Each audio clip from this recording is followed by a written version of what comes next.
In our chapter Molecular Basis of Inheritance, today we are going to study the experiment Hershey and Chase experiment.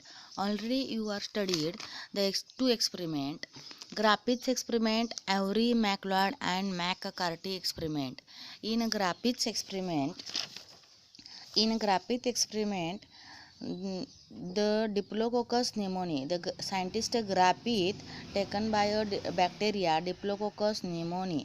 It contains two strains, S type of strain and R type of strain. In S type of strain, the S type of strain is smooth-walled and virulent pathogenic. R type of strain is avirulent and rough-walled, means non-pathogenic. Griffith taken the S type is injected into the S type is injected into the healthy mice. The mice developed pneumonia and died. The S type is virulent. R type of a bacteria is injected into the healthy mice. The mice did not cause pneumonia. In third step of experiment, heat killed a S type of a bacteria were injected into the healthy mice. They did not cause disease and the mice remained healthy. When the mixture of heat killed S type of bacteria and living R type of bacteria was injected into the healthy mice, the mice developed pneumonia and died.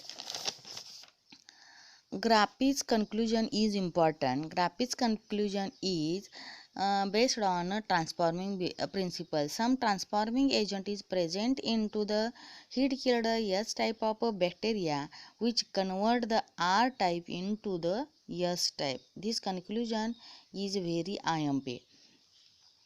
Avery, MacLeod and in McCarthy experiment, he isolated from the heat killed S type of bacteria carbohydrate, protein, DNA, and in that the culture medium he observe the R type of bacteria. In carbohydrate, the R type of bacteria is R type of bacteria. R type of strain is R type of strain. In protein, the R type of strain is R type of strain. In DNA, the R type of strain is converted into S type. आपण काय बघितलं तर ग्राफिथने जो experiment केला तो कशावरती based होता तर transforming एजंटवरती based होता. म्हणजे असं काहीतरी ट्रान्सफॉर्मिंग एजंट प्रेझेंट आहे की हीट केलेलं एस टाईपचं कन्व्हर्जन आर टाईप रफ वॉल्ड आर टाईपचं कन्व्हर्जन हीट केलेलं एस टाईपमुळं आर टाईपचं कन्व्हर्जन एस टाईपमध्ये होतं. म्हणजे असं काहीतरी ट्रान्सफॉर्मिंग एजंट हीट केलेलं एस टाईपमध्ये प्रेझेंट आहे. ओनली ट्रान्सफॉर्मिंग एजंट हा शब्द त्यांनी वापरला. म्हणजे त्यांचा जो एक्सपेरिमेंट आहे तो ट्रान्सफॉर्मिंग प्रिन्सिपलवरती आहे. परंतु त्याच्या पुढचं जे वर्क आहे ते ॲव्हरी, मॅकलॉड आणि McCarthy यांनी केलं. त्यांनी काय केलं तर हीट केलेलं एस टाईपमधील पार्ट जो आहे जो ट्रान्सफॉर्मिंग एजंट आहे तो बाजूला केला. म्हणजे ॲक्च्युली कोण आहे हे शोधून काढण्यासाठी त्यांनी त्या हीट केलेलं एस टाईपमधून कार्बोहायड्रेट, प्रोटीन आणि DNA बाजूला केला आणि त्याच्यामध्ये कार्बोहायड्रेटमध्ये आर टाईप ऑफ स्ट्रेनला सोडलं. प्रोटीनच्या मध्ये सुद्धा आर टाईप ऑफ बॅक्टेरिया ला सोडलं. नंतर DNA मध्ये सुद्धा सोडलं. नंतर त्यांना असं दिसून आलं की कार्बोहायड्रेटमध्ये जो आर टाईप ऑफ स्ट्रेन आहे तो आर टाईपच राहिला. प्रोटीनमध्ये जो आर टाईप ऑफ स्ट्रेन सोडला तो आर टाईपच राहिला. परंतु जो DNA मध्ये जो सोडलेला होता आर टाईप त्याचं कन्व्हर्जन एस टाईपमध्ये झालं होतं. म्हणजे स्मूथ वॉल्डमध्ये झालं होतं. त्याच्यावरती एक कोटिंग आलं होतं. म्हणजे जो ट्रान्सफॉर्मिंग एजंट आहे तो DNA आहे असं ॲव्हरी, मॅकलॉड आणि McCarthy यांनी शोधून काढलं. परंतु होल जे जेनेटिक मटेरियल आहे तेच DNA आहे असं त्यांनी मांडलेलं नाही आहे. ओन्ली जो ट्रान्सफॉर्मिंग एजंट आहे तो DNA आहे एवढंच ॲव्हरी, मॅकलॉड आणि McCarthy यांनी मांडलं होतं. त्यानंतरचे फायनली जे सायंटिस्ट आले हार्शे आणि Charles. Hershey and Charles. Alfred Hershey and Martha Charles in 1952 proved that DNA is a genetic material. Hershey and Charles worked with viruses that infect bacteria. जो व्हायरस बॅक्टेरियाला इन्फेक्ट होतो त्या व्हायरसला बॅक्टेरियोफाज असं म्हटलं जातं. Which are composed of DNA and protein. When viruses infect bacteria, their genetic material is injected in the bacterial cell. Hershey and Chase worked to discover whether it was a DNA or protein. They used radioactive phosphorus P32 in the medium for some viruses and radioactive sulfur P35 for some others. DNA contains phosphorus and not sulfur, while protein contains sulfur and not phosphorus. Therefore, some viruses were with radioactive DNA and some with radioactive protein code. Both the type of radioactive viruses were allowed to infect Escherichia coli bacteria. As the infection proceeds, the viral coats are removed with the help of a centrifuge. Bacteria which were infected by viruses with radioactive DNA were radioactive, while the bacteria which were infected by viruses with radioactive protein were not radioactive.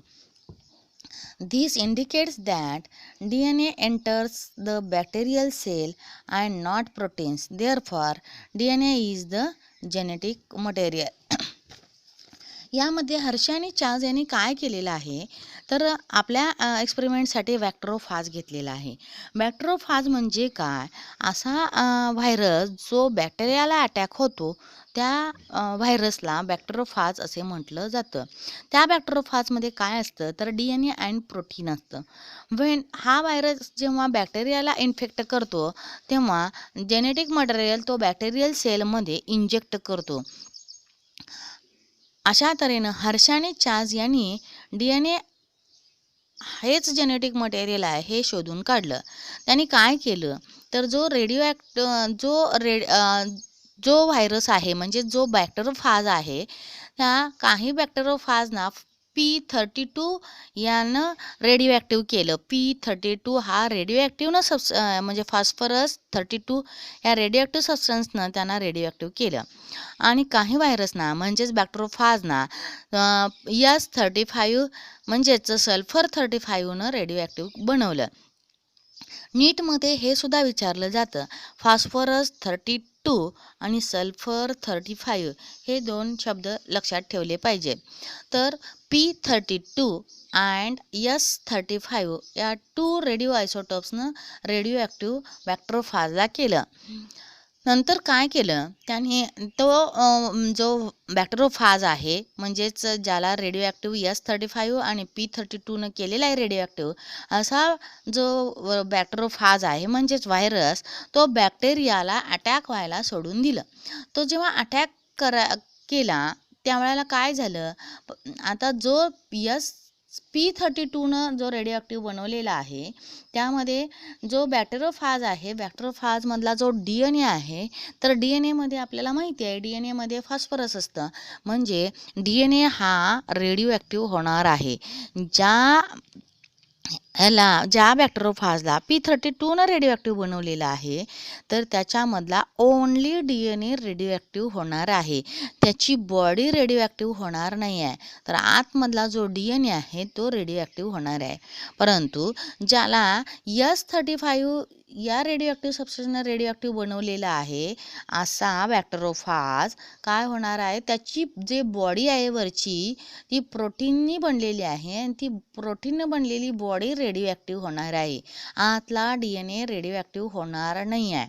म्हणजे आता समोर दोन प्रकारचे बॅक्टेरियोफाज आले. एक बॅक्टेरियोफाज असा की त्याच्यामधला DNA रेडिओ झालेला आहे आणि एक बॅक्टेरिया असा की त्याचं वरचं प्रोटीन कोट म्हणजे त्याचं आवरण रेडिओ ॲक्टिव्ह झालेलं आहे. असे जे रेडिओ ॲक्टिव्ह झालेले 2 बॅक्टेरोफॅज बॅक्टेरियाला अटॅक झाल्यानंतर काय होणार आहे की काही काळानंतर हर्षे आणि चाजनी काय केलं तर त्याच्या सेंट्रिफ्यूज मशीननं बाजूचे जे व्हायरल बॉडीज आहेत त्या सेंट्रिफ्यूज केल्या म्हणजे बाजूला काढल्या. आणि असा हा जो बॅक्टेरिया आहे तो ऑब्झर्व केला. तर ऑब्झर्व केल्यानंतर त्यांना असं दिसून आलं की त्या दोन्ही बॅक्टेरियामध्ये त्यांना काय दिसून आलं की भरपूर बॅक्टेरोफाज दिसून आल्या म्हणजे होल बॉडी त्या बॅक्टेरियल सेलमध्ये दिसून आल्या. बॅक्टेरियल सेलमध्ये होल बॉडी दिसून आल्या म्हणजे काय झालं की जो S35 रेडिओ ॲक्टिव्ह बनवलेले आहे. आपण फिगर नंबर 1 मध्ये बघत आहोत.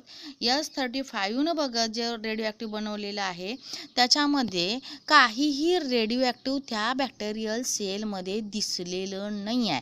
म्हणजे का दिसलेलं नाही आहे कारण त्याची बॉडी रेडिओ ॲक्टिव्ह झालेली होती आणि बॉडी ही बॅक्टेरिया सेलच्या बाहेरच राहिली आणि ओन्ली DNA तेवढाच त्या बॅक्टेरियल सेलमध्ये गेला. जो DNA रेडिओ ॲक्टिव्ह झालेला नाही आहे असा DNA बॅक्टेरियल सेलमध्ये गेला. म्हणजे त्या ज्या बॅक्टेरियल सेलमध्ये रेडिओ ॲक्टिव्ह काहीही दिसणार नाही आहे. का दिसणार नाही हे समजलं कारण त्याची बॉडी रेडिओ ॲक्टिव्ह झाली होती आणि ती बॉडी ही बॅक्टेरियल सेलच्या बाहेरच राहिली.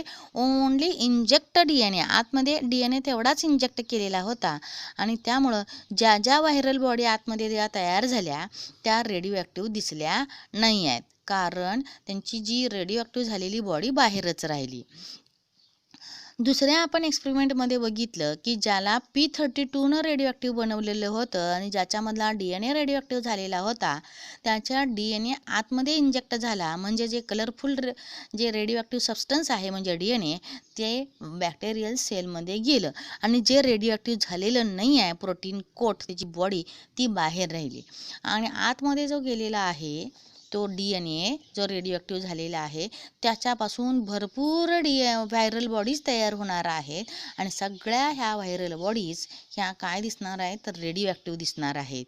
म्हणजेच रेडिओ ॲक्टिव्ह बॉडी दिसल्या म्हणजे ही बॉडी रेडिओ ॲक्टिव्ह बॉडी तयार करण्याची जी कपॅसिटी आहे ती कुणाकडे आहे तर DNAकडे आहे. जो DNA आपण रेडिओ ॲक्टिव्ह बनवलेला होता त्याच्याकडे आहे.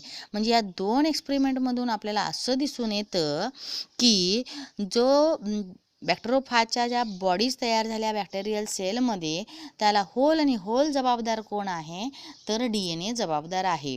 पहिल्या याच्यामध्ये जर आपण असं म्हटलं की हो प्रोटीन कोटसुद्धा म्हणजे वरचं आवरण असेल त्याच्या म्हणजे बायनरी फिजन वगैरे वगैरे होत असेल असं होत असेल तर त्याच्यामध्ये पहिल्या आपण एक्सपेरिमेंटमध्ये बघितलं S35 रेडिओ ॲक्टिव्ह बनवलं असतं तर त्याच्यामध्ये सुद्धा रेडिओ ॲक्टिव्ह सबस्टन्स आपल्याला दिसून आला असता. परंतु रेडिओ ॲक्टिव्ह सबस्टन्स पहिल्यामध्ये दिसून आला नाही आहे. का दिसून आला नाही आहे जे काही आपण रेडिओ ॲक्टिव्ह बनवलेली होती बॉडी ती बाहेरच राहिली सेलच्या आतमध्ये गेलेली नाही आहे. म्हणजे जो DNA आतमध्ये सोडलेला होता पहिल्या फिगरमध्ये तो रेडिओ ॲक्टिव्ह नव्हता.